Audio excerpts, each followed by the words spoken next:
తిరిగి బీసీఎన్ న్యూస్కి స్వాగతం. మన ఊరు మన జెండా కార్యక్రమం గ్రామ స్థాయిలో బీజేపీ సిద్ధాంతాలు జాతీయ భావనను ప్రజలకు చేరవేసే లక్ష్యంతో నిర్వహించబడుతుందని ఆనపత్తి ఎమ్మెల్యే నల్లమిల్లి రామకృష్ణారెడ్డి అన్నారు. ఏలూరు జిల్లా భీముడలు మండలం పాతూరు గ్రామంలో బేటీ బచావో జిల్లా కన్వీనర్ మామిడేపల్లి కృష్ణకుమారి సొంత నిధులతో ఏర్పాటు చేసిన బీజేపీ నూతన జెండా దిమ్మను ఉంగుటూరు అసెంబ్లీ ఇన్ఛార్జ్ శరణాల మాలతిరాణితో కలిసి ఆయన ఆవిష్కరించారు. ఈ కార్యక్రమంలో భాగంగా ఎమ్మెల్యే తన తల్లి జ్ఞాపకార్థం ఒక మొక్కను నాటి పర్యావరణ పరిరక్షణకు ప్రతి ఒక్కరూ ముందుకు రావాలని పిలుపునిచ్చారు.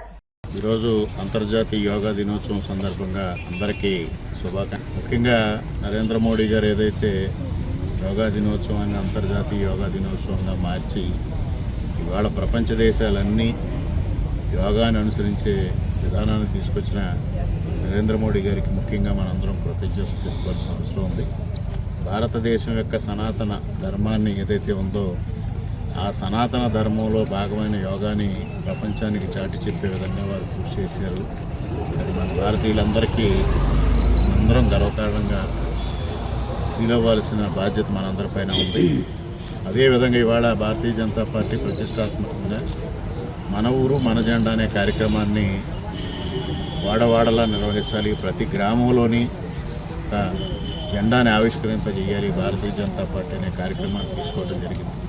దానిలో భాగంగా ఈరోజు భీమడోలు మండలం పాతూరు గ్రామంలో ఈ కార్యక్రమాన్ని ఇక్కడ స్థానిక నాయకత్వం ఏర్పాటు చేయడం జరిగింది. మన ఊరు మన జెండా కార్యక్రమం.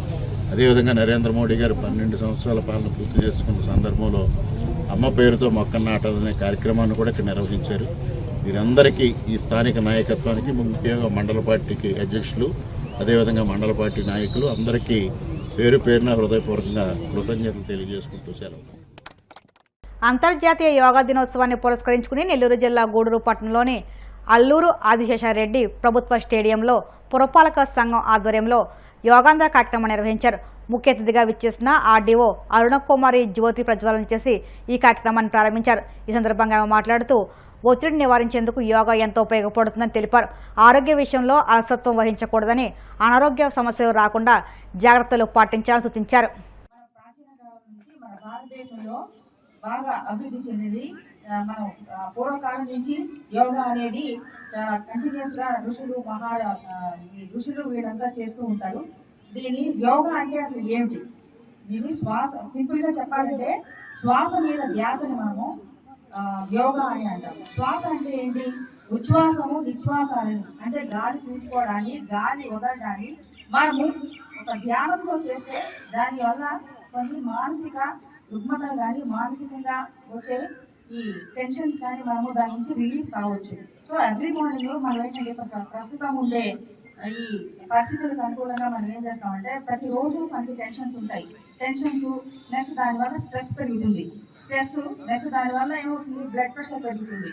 నెక్స్ట్ అలాగే షుగర్. అంటే ఈ స్ట్రెస్ ఎక్కువ అవడం వల్ల వచ్చే ఈ మానసిక ఒత్తిడి వల్ల వచ్చే ఈ వీటి నుంచి మనము రెమెడీ అంటే దాని నుంచి మనము విముక్తి చెందాలి అని అంటే కొంతవరకు మనం ఏంటంటే మన వరకు మనం కొన్ని ఎక్సర్సైజెస్ చేస్తే ఈ కొంతవరకు మనము దీన్ని నివారించుకోవచ్చు.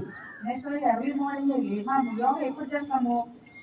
ఎర్లీ మార్నింగే మనం నిద్ర లేచిన తర్వాత 1 గంట లేదంటే 1 అరగంట ఏజ్ చేస్తే, అంటే దీనికి ఒక సింపుల్ థింగ్ ఏంటంటే మన ఏజ్ ఎంతైతే ఉంటుందో అన్ని నిమిషాలు, ఇప్పుడు 15 సంవత్సరాలు 15 నిమిషాలు అట్లీస్ట్ 15 నిమిషాలు లేచి మనం యోగా కనుక చేస్తే కొన్ని ఈ స్ట్రెస్ నుంచి మనం రిలీఫ్ పొందొచ్చు.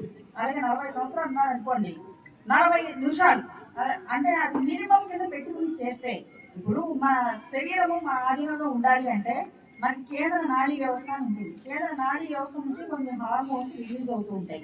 ఇప్పుడు మనం ఏం చేస్తాం? ఫిజికల్ వర్క్ ఏమైనా చేసాం అనుకోండి, చేసినప్పుడు మనం ఏం చేస్తాం? కొంత వర్క్ చేసినా లేదా పని పెట్టినా ఎక్కువ ఫిజికల్ గా స్ట్రెస్ అయినప్పుడు రెస్ట్ తీసుకుంటాం. అమ్మ రెస్ట్ కొద్దిగా ఉండాలి, నేను పని చేయలేకపోతాను అనే స్టేజ్ బాడీ అలసిపోతుంది.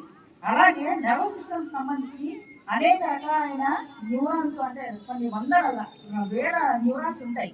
ఆ న్యూరాన్స్ అని మన యొక్క ఆదేశాన్ని తీసుకుని మన బాడీకి సంబంధించిన అన్ని ఆదేశాన్ని స్వీకరించి అది మన బాడీ ఒక కన్స్ట్రక్షన్ లో ఉంచడానికి ఉపయోగపడుతుంది. కాబట్టి ఈ బ్రెయిన్ కి సంబంధించి మనం కొంత తిరుమల శ్రీ వెంకటేశ్వర స్వామివారిని నందమూరి బాలకృష్ణ తనయుడు మోక్షజన్ దర్శించుకున్నారు.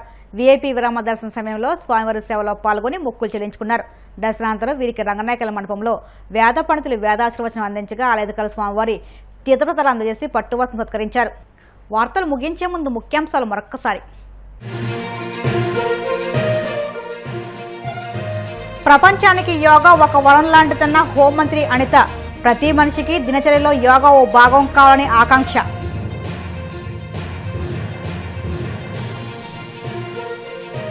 పాలకొల్లు పట్టణంలో జరుగుతున్న అభివృద్ధి పనులపై నిరంతర పర్యవేక్షణ కొనసాగుతుంది.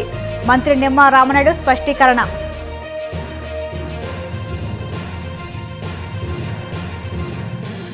రాష్ట్రంలో రెడ్ బుక్ రాజ్యాంగంతో ప్రజాస్వామ్యాన్ని కూనిచ్చేస్తున్నారు. కూటమి పాలనపై ధ్వజమెత్తిన మాజీ మంత్రి కాకాణి గోవర్ధన్ రెడ్డి.